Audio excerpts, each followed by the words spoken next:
ഇന്നത്തെ കഥ നാലാം ഖലീഫയായ അലി റളിയല്ലാഹു അൻഹുവിൻ്റെ നീതിയും സത്യസന്ധതയും അള്ളാഹുവിലുള്ള ഭക്തിയും തെളിയിക്കുന്ന ഒരു പാഠമാണ്. നാലാം ഖലീഫ അലി റളിയല്ലാഹു അൻഹു ഒരു യുദ്ധത്തിന് പോവുകയാണ്. വഴിയിൽ അദ്ദേഹത്തിൻ്റെ പടത്തൊപ്പി നഷ്ടപ്പെട്ടു. യുദ്ധം കഴിഞ്ഞ് തിരിച്ചു വരുമ്പോൾ ഒരു ജൂതന്റെ കൈവശം അത് കണ്ടെത്തി. അത് തൻ്റെ തൊപ്പി തന്നെ. ഖലീഫ ജൂതനോട് അത് മടക്കി തരുവാൻ ആവശ്യപ്പെട്ടു. ജൂതൻ അതിന് സമ്മതിച്ചില്ല. കേസ് കോടതിയിലെത്തി. വാദിയും പ്രതിയും ന്യായാധിപന് മുന്നിൽ ഹാജരായി.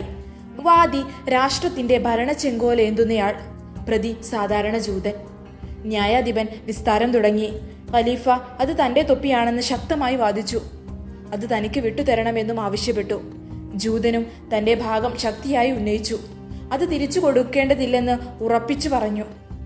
തൻ്റെ വാദം അംഗീകരിക്കണമെങ്കിൽ ഖലീഫ 2 സാക്ഷികളെ ഹാജരാക്കണമെന്നാണ് ജഡ്ജി പറഞ്ഞത്.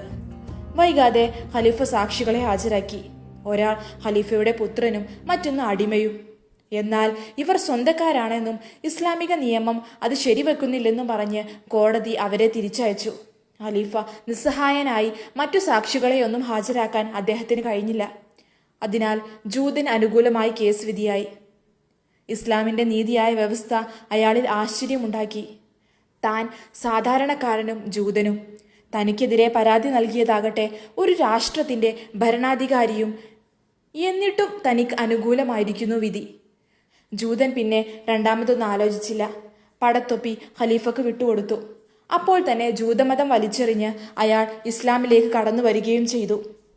ഈ സംഭവത്തിലൂടെ അലി റളിയല്ലാഹു അൻഹു ഇസ്ലാമിക നീതിന്യായ വ്യവസ്ഥയുടെ മഹത്വവും എല്ലാവർക്കും തുല്യമായ നീതി ലഭിക്കാൻ ഇസ്ലാമിൻ്റെ പ്രതിബദ്ധതയും വെളിപ്പെടുത്തി. ഖലീഫയുടെ കൃത്യവും ധീരവുമായ നിലപാടുകൾ ജൂതനെ ഇസ്ലാമിലേക്ക് ആകർഷിച്ചു. അള്ളാഹുവിൻ്റെ നീതിയുടെ ശക്തിയുള്ള തെളിവായി.